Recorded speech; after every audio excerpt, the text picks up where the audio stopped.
دھمک سے نجات پانے کا طریقہ۔ آج کی اس ویڈیو میں ہم آپ کو دھمک سے نجات پانے کا طریقہ بتائیں گے۔ نمک کو گرم پانی میں ڈال کر اس محلول کو دیواروں اور فرنیچر پر اور کونوں میں ڈالیں اور روزانہ ڈالتی رہیں۔ اس سے دھمک کی جڑیں کمزور ہوں گی۔ گھروں کی مکمل صفائی ستھرائی اور جھاڑ پونچھ ویسے تو ہر گھر میں دن میں 2 یا 3 مرتبہ تو ضرور ہی ہوتی ہے، جس سے گھر چمکا ہوا اور روشن دکھائی دیتا ہے، مگر فرنیچر، دیواروں اور کونوں کی صفائی پر دھیان نہ دیا جائے تو دھمک لگ جاتی ہے۔ یہی وجہ ہے کہ لوگوں کا بڑا نقصان ہو جاتا ہے، کیونکہ دھمک جس چیز میں بھی لگ جائے وہ ختم کر کے رکھ دیتی ہے۔ ذہن میں چند طریقے اور نسخے بتائے جا رہے ہیں جو آپ کے گھر کی دھمک کو بالکل جڑ سے ختم کر سکتے ہیں۔ سب سے پہلی چیز ہے نمک۔ نمک کو گرم پانی میں ڈال کر اس محلول کو دیواروں اور فرنیچر پر اور کونوں میں ڈالیں اور روزانہ ڈالتے رہیں۔ اس سے دھمک کی جڑیں کمزور ہوں گی۔ دوسری چیز ہے سفید سرکہ۔ آدھا کپ سرکہ اور 2 لیموں کا رس ملا لیں۔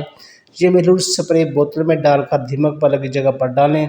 کچھ ہی دنوں میں 2 مرتبہ دن میں سپرے کرنے سے یہ ختم ہو جائے گا۔ صابن کا پانی۔ صابن کا پانی دھمک کے خول پر تہ بنا دیتا ہے، جس سے اس کا سانس لینے کا نظام بالکل ختم ہو جاتا ہے اور وہ مر جاتی ہے۔ 2 کھانے کے چمچ برتن دھونے والا لیکوڈ سوپ 4 کپ پانی میں ملائیں اور سپرے کر دیں۔ بوریکس دھمک کو ختم کرنے کے لیے بوریکس زیادہ فائدہ مند ہے۔ دھمک والے حصے پر بوریکس کا محلول بنا کر سپرے کر دیں۔ اگلی چیز ہے نارنگی کا تیل۔ کچھ دنوں تک روزانہ نارنگی کا تیل دھمک والی جگہ پر لگائیں، یا اگر نارنگی کا تیل نہیں ہے تو اس کے چھلکے دھمک والے حصے پر ڈال دیں۔ گرمیوں میں نارنگی نہیں ہوتا، اس لیے اس موسم میں کریلے کے رس کا سپرے کریں، یہ بھی بالکل وہی کام کرے گا۔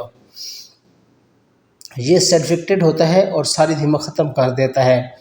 تو یہ تھے چند طریقے جن کو اپنا کر آپ اپنے گھر کو دھمک سے، اپنے فرنیچر کو محفوظ رکھ سکتے ہیں۔ اگر آپ کو ہماری ویڈیو اچھی لگی ہو تو ہماری ویڈیو کو لائک کیجئے، شیئر کیجئے اور چینل کو سبسکرائب کیجئے۔ Thank you for watching. بہت جلد دوبارہ حاضر ہوں گے، تب تک اللہ حافظ۔